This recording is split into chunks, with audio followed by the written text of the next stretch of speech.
Sinalag ng mga senador na idinawit sa anomalya sa flood control projects ang mga akusasyon ni dating DPWH engineer Bryce Hernandez. Yan ang ulat ni Daniel Manalastas. If Mr. Hernandez truly stands by his allegations, I challenge him right now to take a lie detector test with me. Naggalit talaga ako, talaga napamura ako, napakasinungaling nitong taong to. Yan ang hamon ni Senador Jinggoy Estrada kay dating DPWH 1st District Assistant Engineer Bryce Hernandez matapos siyang idawit ito sa anomalya sa flood control projects. Sabi ng senador, hindi niya alam ang intensyon ni Hernandez pero tingin niya ay baka gustong makabawi nito matapos niyang ipakontempt. Sinagot din ni Estrada ang lumabas sa pagdinig ng Kamara na binaba umanong 355 million pesos. Lahat siya nasa GAA. Everybody can choose any item from the GAA at ibintang kahit kanino senador. So wala kayong ganung pina-allocate? Isang malaking kasinungalingan ng mga pinagsasabi niya patungkol sa pagbabako ng mga proyekto. Kahapon, nag-viral din ang tagpong ito sa pagdinig ng Senate Blue Ribbon Committee. Sa dami-dami mong binanggit na pangalan na kongresista, salang tanong ko, Senador, meron ba? Your Honor, wala po.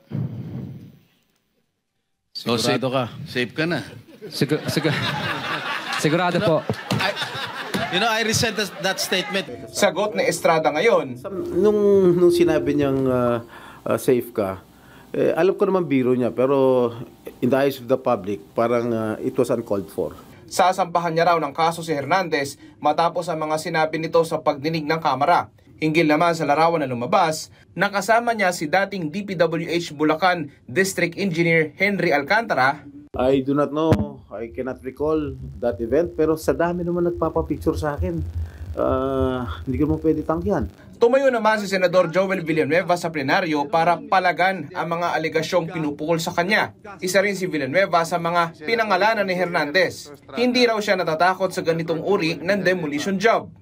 Kapag bad ka, lagot ka.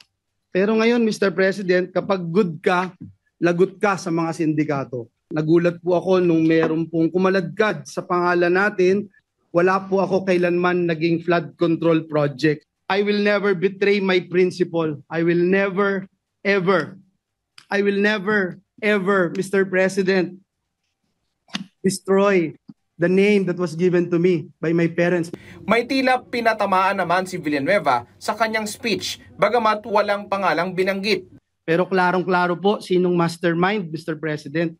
Klarong-klaro po kung nasaan na si Dracula, kung bakit bumaba ang kanyang dugo, kasi hindi na ho malaman kung saan tatago yung bilyon-bilyon o trilyon-trilyon sa lapi. Daniel Manalastas para sa Pambansang TV sa Bagong Pilipinas.